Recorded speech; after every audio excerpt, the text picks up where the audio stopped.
or in the case of extraordinary situations. And further, an ordinance is a legislation by the executive. Sir, in this case, what is the exigency and what is the urgency in promulgating the ordinance?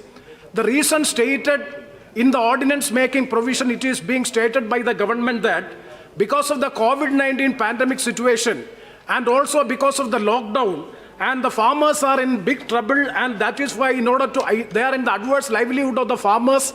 That is why we are promulgating these three ordinances. All these three ordinances are being promulgated so as to protect the livelihood of the farmers. That is the reason it is being stated. So you may kindly see this ordinance is an ordinance of contract farming. What is the justification or what are the immediate steps to be taken to address the livelihood of farmers due to COVID-19? Because there is no justification in the promulgation of the ordinance. See, according to the government, we need a long-term resolution for farmers and agriculture as a whole. That is a statement of objects and reason, para 2 of the ordinance as well as the bill. So how this COVID-19 pandemic and a long-term solution will go together as an exigency or emergency or an extraordinary situation? Sir, from this it is very clear that the government is using the COVID pandemic situation to bulldoze agricultural sector reforms through ordinances and thereby misusing the presidential power under Article 123(1) of the Constitution.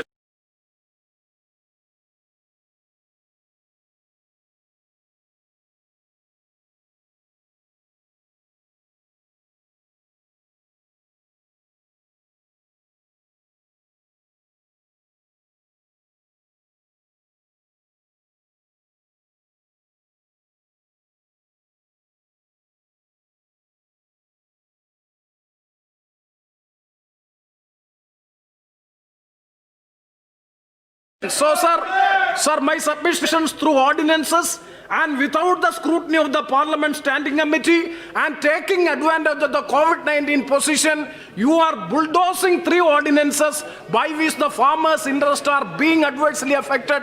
That is the first objection which I would, sir, please, I am the mover of the motion. Sir, please, and I will confine. I will confine to the bill itself, ordinance itself, sir, definitely.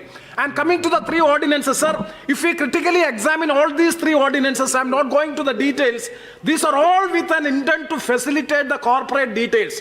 So, retailers, all these ordinances are deregulating the agriculture, farming, processing and marketing in the name of one nation, one market, to facilitate free market policy. Sir, I would like to draw the attention of the Honorable Speaker and the entire House that we have started the economic reforms, neoliberal structural economic reforms we have started in the year 1990. 30 years, 3 decades have passed. Sir, we would critically analyze what is the impact of the neoliberal economic reforms as far as the farmers are concerned.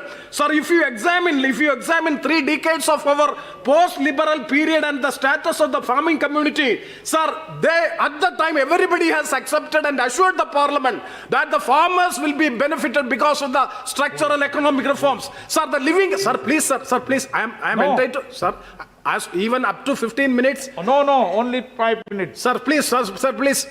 5 minutes or only 1 minute. Sir. No. Premchandan ji is a senior learned member. No, sir, the mover of the motion is entitled to speak. केवल संकल्प पे 2 minute. Sir, please. No. Sir, even, sir, as... Only 1 minute. Sir, because... Only 1 minute, half minute, 0 minute. Sir, within 3-4 minutes, sir. Sir, the living affairs, sir, who is being benefited out of the economic reforms, sir? I will show the statistics. Sir, according to the National Sample Survey Organization, 48% of the farmers in India are indebted and 40% of them want to quit farming. The National Crime Record Bureau's report, between 1995-2004, that is for 20 years, 3,08,798 farmers had committed suicide. During the reform period, income of the farmers rose by 0.28%, whereas in other sectors, income rose by 4%.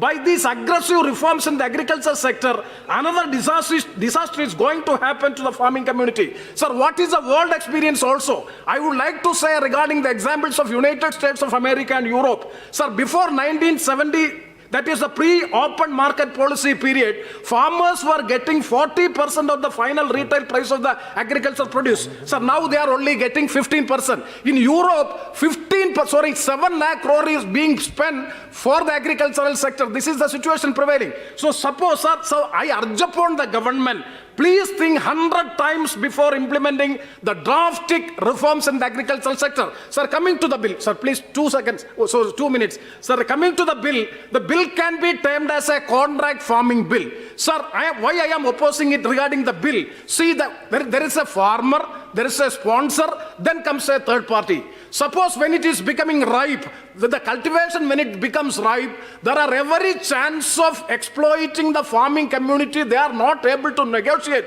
They are not much powerful. Almost, sir, when you compare to Europe and America, Indian farmers are small, medium land holding, and also the land ratio and the people ratio in Western countries and India is entirely different. So my point is, India, majority of the farmers are small farmers, and the worldwide experience also, the contract farming, it is being proved to be very, very failure. In such a situation, my humble submission to the Honorable Minister and Government is, all these the bills may be sent to the Standing Committee for the scrutiny. Otherwise, it will be another disaster for the farming community in India. Therefore, I oppose the bill and support the statutory resolution. With these words, I conclude. Thank you very much, sir.